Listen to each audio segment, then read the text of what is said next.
ये भाई आए हैं जी डीसी ऑफिस से आए हैं, ये यहाँ राशिद चिकन शॉप पे आए हैं। इसको कह रहे हैं कि ये अंधा हुआ है, इसको ये जनाब बदतमीजी कर रहे हैं, ये कैमरे नु भाई। खबर शामिल करते हैं deputy bureau chief mission news Chiniot Mohammad Faheem Khan की रिपोर्ट के मुताबिक प्राइस कंट्रोल मजिस्ट्रेट्स की मनमानियां अरूज पर कवरेज करने पर सहाफ़ी पर मुकदमा दर्ज करवा दिया।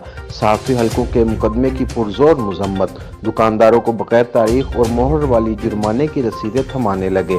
तारीख और मोहर का पूछने पर प्राइस कंट्रोल मजिस्ट्रेट आपे से बाहर हो गया। दुकानदारों के साथ बदतमीजी और गालम गलोच, मौके पर कवरेज करने के लिए पहुंचने वाले सहाफियों को भी धमकियां। शहरियों का प्राइस कंट्रोल मजिस्ट्रेट्स के नारवा सलूक के खिलाफ डिप्टी कमिश्नर से नोटिस लेने का मुतालबा।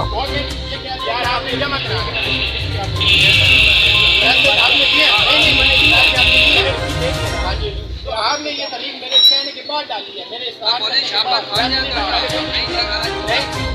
तारीख नहीं थी, ये जो अच्छा ये खजाने में जमा है, ये आपने वसूल किया खजाने में जो जमा होने हैं वो मैंने करवाने ना, आपने तो नहीं करवाने। वो ये आप चलान करिए ना, हम खुद जाके जमा करवाएंगे। आप चलान आप चलान आपका नाम भाई यार मैं डीसी ऑफिस, ये डीसी ऑफिस जब सेंड होगा ना मैं अपना नाम वहीं पे बताऊंगा आपको।